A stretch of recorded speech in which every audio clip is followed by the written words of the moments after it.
Today I'm going to be talking about the cost of living crisis and who it impacts the most. Inflation occurs when there's a sustained rise in the general price level of goods and services in an economy over a given period of time. The cost of living crisis occurs when there's a sustained fall in real disposable incomes. A combination of supply chain shortages, QE and rising energy prices have caused CPI inflation to reach 9.1%, peaking at 10.7% last year. It should be noted that inflation will have different impacts on different societal groups based on income and profession. Ultimately, whilst inflation may have dragged some middle-income households into higher marginal tax rate brackets, low-income households and pensioners are proportionately most affected by the cost of living crisis because energy costs make up a greater proportion of their household budgets. Firstly, some argue that low-income households are most affected by the current inflation situation because basic needs like food and energy costs make up a greater proportion of their disposable income. Food price inflation is expected to peak at 15%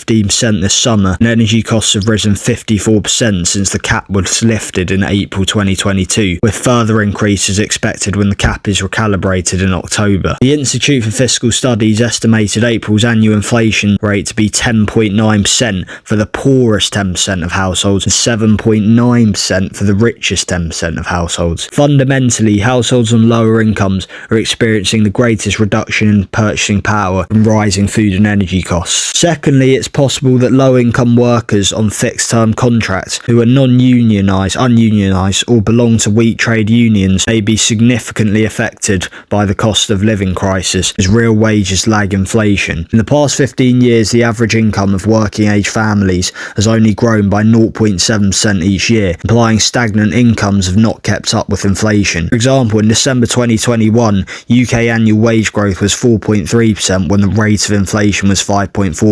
Therefore, as prices have risen, workers' nominal wages have not risen by as much, so their real wages, purchasing power and living standards have declined. However, whilst trade union power declined under Thatcher's privatisation policies and trade union reforms, recent industrial unrest caused by the cost of living crisis could result in a wage price spiral and ultimately a recession, according to some economists. This is because when workers demand higher wages to retain purchasing power, firms in the UK's tight labour market may agree to pay rises to prevent workforce strikes and resignations. The subsequent increase in labour costs could lead to firms selling at a higher price to maintain their profit margins, shown by the increase in price from P1 to P2, resulting in a vicious cycle that ends when it's no longer profitable for firms to increase their wages as they go bust. As a result of this, a negative multiplier effect may occur where jobs, income and demand falls, resulting in a recession that burdens all income groups in society. The reality is that most employers have more bargaining power over their employees, and so employees can't negotiate wage rises into perpetuity, and they can't negotiate real wage rises, that's for sure. That said, others argue that a wage price spiral could impact middle income earners the most due to higher income tax rates from fiscal drag. Rishi Sunak's decision to freeze income tax bannings outlined in the previous budget means that when middle income earners negotiate higher wages to retain purchasing power, their income levels will creep into higher marginal tax rate brackets outlined below. HMRC figures estimate that the number of people paying higher and additional tax rates will increase from 4.25 million workers in 2019 to more than 6.1 million workers in 2022 to 2023. Therefore, while some low-income households may be dragged into basic rate tax brackets, nearly 2 million middle-income earners will also be dragged into higher and additional tax rate brackets, causing a significant fall in their real disposable incomes. An update on this, it was actually 3.6 million who were dragged into higher and additional tax rate brackets. Nevertheless, most argue that inflation impacts pensioners the most because when prices rise, their income doesn't. 6 million pensioners with flat rate annuities are expected to receive 12% reduction in purchasing power by the end of 2025. Even those with index-linked basic state pensions are expected to lose £10 a week following the suspension of the triple lock. Pensioners are also likely to be hit harder by rising energy costs as over 65s spend 6% of monthly budgets on energy compared to 3% of under 30s. Disabled adults of working age are also very exposed to inflation as the government's freezing of the minimum income guarantee for 7 years has caused the amount of money the disabled get to keep from benefits to decline in real terms. It is estimated nearly a quarter of middle-aged disabled adults result on minimum income guarantee benefits,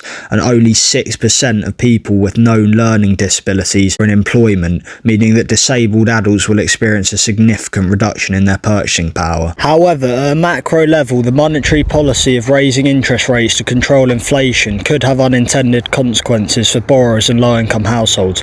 The Bank of England raised the base rate of interest by 0.25 percentage points to 1.25% here to tackle inflation, with interest rates now being as high as 5% and further increases expected according to some forecasts. Potential subsequent rise in commercial lending rates may lead to rising variable rate mortgage and debt servicing costs for households. Consequently, household discretionary income and consumption could fall.